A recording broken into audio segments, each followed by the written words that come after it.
اسرائیل اور غزہ کے درمیان جنگ ہے، اسرائیل اور فلسطینیوں کے درمیان جنگ ہے، اسرائیل اور حماس کے درمیان جنگ ہے۔ غزہ پر حماس کی حکومت ہے جو ایک ایسا گروہ ہے جو اسرائیل کی تباہی کے لیے پرعزم ہے۔ حماس نے 2006 میں ہونے والے انتخابات میں کامیابی حاصل کی اور اگلے سال ویسٹ جارڈن میں صدر محمود عباس کی حریف تحریک فتح کو بے دخل کر کے غزہ پر کنٹرول حاصل کر لیا۔ اس کے بعد سے غزہ میں موجود عسکریت پسندوں نے اسرائیل سے کئی لڑائیاں لڑیں۔ اسرائیل نے مصر کے ساتھ مل کر حماس کو الگ تھلگ کرنے اور حملوں کو روکنے کی کوشش کی، خاص طور پر اسرائیلی شہریوں کی طرف سے راکٹوں کی اندھا دھند فائرنگ کو روکنے کے لیے اس نے غزہ کی جزوی ناکہ بندی برقرار رکھی۔ غزہ میں فلسطینیوں کا کہنا ہے کہ اسرائیل کی پابندیاں اور گنجان آباد علاقوں پر اس کی فضائی حملے اجتماعی سزا کے مترادف ہیں۔ یہ سال مقبوضہ غرب اردن، ویسٹ جارڈن اور مقبوضہ بیت المقدس میں فلسطینیوں کے لیے سب سے مہلک سال رہا ہے۔ اسرائیلیوں پر حملے کے جواب میں ان علاقوں پر عائد کی جانے والی اسرائیلی پابندیوں اور فوجی کارروائیوں کی بھی فلسطینی شکایت کرتے ہیں۔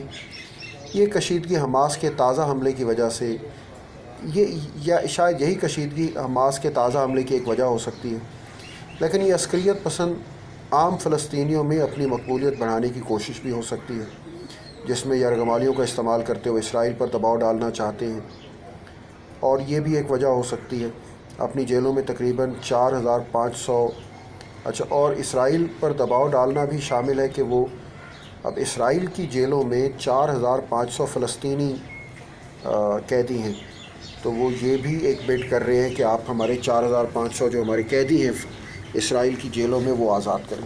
ظاہر ہے ایسا کچھ نہیں ہو رہا، ابھی تک صرف ظلم و تشدد ہو رہا ہے اسرائیل کی طرف سے۔ اسرائیل کسی قسم کی کوئی ریلیکسیشن فلسطینیوں کو نہیں دے رہا، حماس کو نہیں دے رہا، عربوں کو نہیں دے رہا۔ اس موجودہ تنازع میں اسرائیل کی حمایت کون کرتا ہے اور کون نہیں کرتا؟ دیکھو، امریکہ اس کی حمایت کر رہا ہے، یورپی یونین حمایت کر رہی ہے، مغربی ممالک حمایت کر رہے ہیں، اور وہ اسرائیل پر جو حماس حملہ کر رہا ہے اس کی مذمت کر رہے ہیں اور اسرائیل کی حمایت کر رہے ہیں۔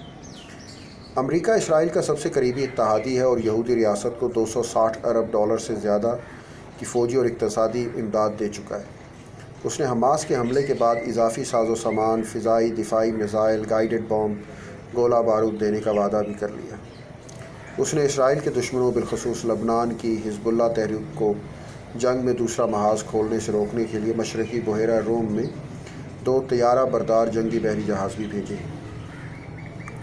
روس اور چین دونوں نے حماس کی مذمت کرنے سے انکار کر دیا ہے اور کہا ہے کہ وہ اس تنازع میں دونوں فریقوں کے ساتھ رابطے برقرار رکھتے ہوئے روس کے صدر ولادیمیر پوٹن نے مشرق وسطیٰ میں امن کی عدم موجودگی کا ذمہ دار امریکی پالیسیز کو قرار دیا۔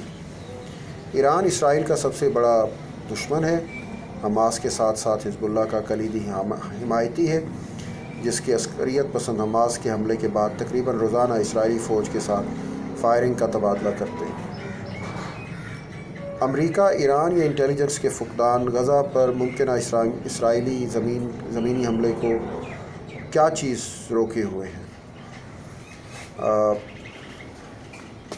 ایک دو مرتبہ حملہ کرنے کی کوشش کی ہے، اندر گئے ہیں، پھر ریزسٹنس کی وجہ سے واپس آ گئے، یا چند کلومیٹر تک اندر گئے اور پھر واپس آ گئے۔ غزہ کی پٹی دنیا کی سب سے بڑی کھلی جیل ہے، جس پر سکندر اعظم سے لے کر سلطنت عثمانیہ تک کے رولرز نے حکومت کی۔ اسرائیل کے خلاف لڑائی میں حصہ ڈالنے کو تیار حزب اللہ کیسے وجود میں آئی اور اس کی عسکری قوت کتنی بڑی ہے؟ ایران کی اسرائیل کے خلاف کارروائی کی دھمکی، ایران اور حماس کے درمیان تعلقات اتنے گہرے کیسے ہوئے؟ رفح کراسنگ غزہ کے باشندوں کے لیے فرار کا واحد راستہ ہے، مگر مصر اپنی سرحدی گزرگاہ کو نہیں کھول رہا۔ غیر قانونی طور پر مقیم غیر ملکیوں نے اصل میں اسرائیل کے اندر جس طرح کی گولہ باری ہو رہی ہے شاید دنیا کے کسی ملک میں بھی ویسے نہیں ہوگی، اور وہ لوگ جو کہ اس کے حمایتی ہیں، اسرائیل کے حمایتی ہیں، وہ بھی کہہ رہے ہیں کہ یہ تاریخ کی سب سے بڑی